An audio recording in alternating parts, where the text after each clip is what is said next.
Before we get started with today's video, my review of 28 Weeks Later, I must provide you with a mild disclaimer. There are loud popping and banging noises outside of my apartment. If you hear those, no, I am not under attack. World War III has not started yet. So, it's the 4th of July, which means unsanctioned fireworks are being fired outside of my apartment. That is the noises you hear. Okay, let's proceed to talk about this movie, 28 Weeks Later. It's about zombies. It's a sequel to a movie called 28 Days Later. Let's go.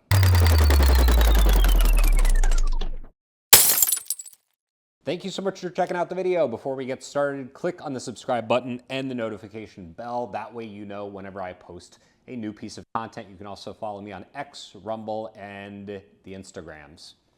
Okay, I really liked 28 Days Later.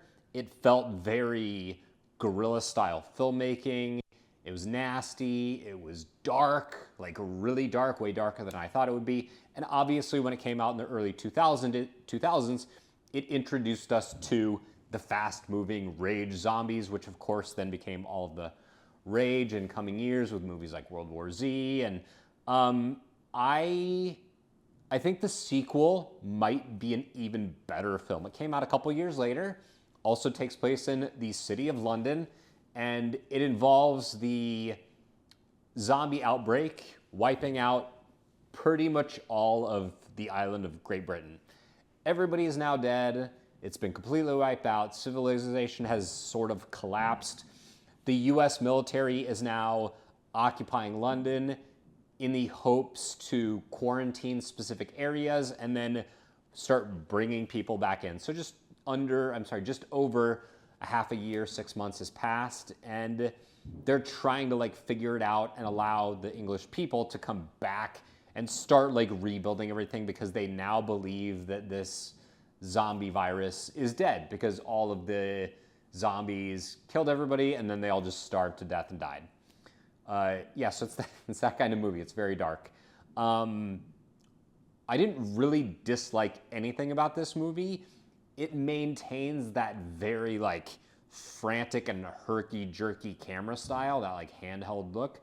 I still don't really love that, but at least it's easier to see in this. It's much cleaner and sharper. They clearly had an additional budget and better cameras, and were able to do some things to clean up the overall look, although it is still herky-jerky with the camera motions and particularly the choreography.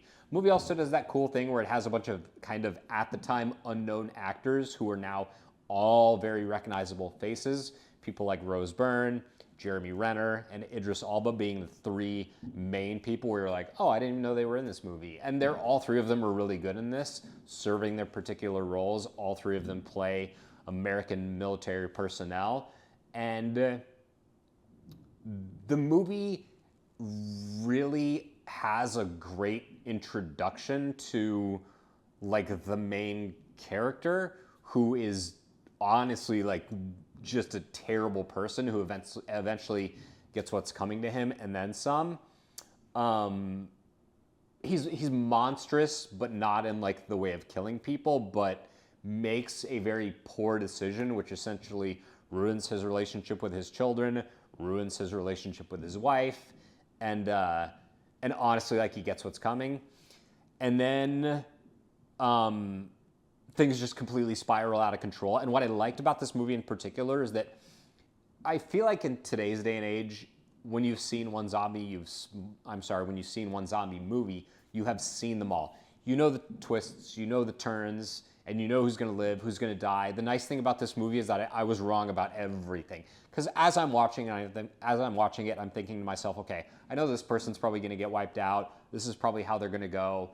I was pleasantly surprised to be misinformed about almost every single one of those things.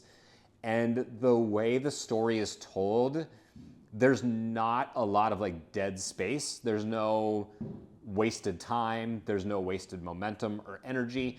The movie fills every moment with things that matter, and dialogue that matters, and character and action that matters. And it's very like clean in that way.